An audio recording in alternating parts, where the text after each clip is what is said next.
Настолько маленькие, что незаметные. Кто бы мог подумать, что это мелкое насекомое может быть высокоэффективным паразитом гусениц-вредителей. Габрабрака – название сложное, действие сильное. Лишь одна такая 3-литровая банка с ними позволит уничтожить паразитов на целых 5 гектаров культур. Россельхозцентр уже 2-й год практикует размножение этого этномофага.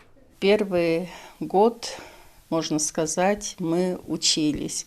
Но вот в этом году у нас работа пошла, и мы для сельхозтоваропроизводителей против хлопковой совки, лугового мотылька производим габрабракан.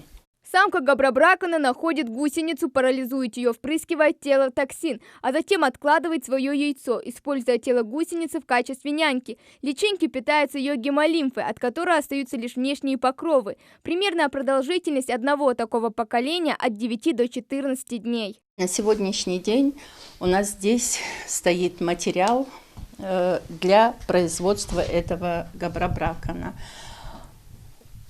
Основой является мельничная огневка. На личинках мельничной огневки мы производим вот этого энтомофага. Еще с советских времен производили трихограмму габрабракана, и были хорошие результаты. Ну вот на сегодняшний день это у нас в республике, в Кабардино-Балкарии и в Ставропольском крае, это по Северокавказскому округу, в 3 республиках производят этого энтомофага. Процесс размножения габрабракана сложная, работа очень кропотливая. Здесь нужно следить и за комнатной температурой, и оказывать своевременное увлажнение. Сотрудники Россельхозцентра занимаются всем самостоятельно, начиная с подготовки субстрата, заканчивая собиранием каждого насекомого. Кстати, если в прошлом году этим самостоятельно занимался биотехнолог, то сейчас в этом помогает вот такой аппарат. Там, чтобы видно было в банке сыра. Возделывание кукурузы имеет важное значение. Только в нашей республике площадь под ее посев занимает порядка 26 тысяч гектаров.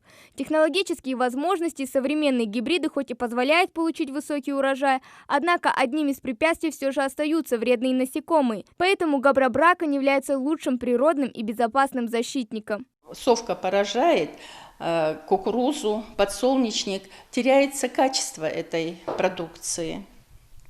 Потому что проникает инфекция, патогены, и развивается фузариоз зерна, пузырчатая головня на кукурузе. Вот все это бывает. И, естественно, качество намного ниже становится. А если есть фузариоз, то это уже митотоксины, которые вредны для человека и для животных. Вот.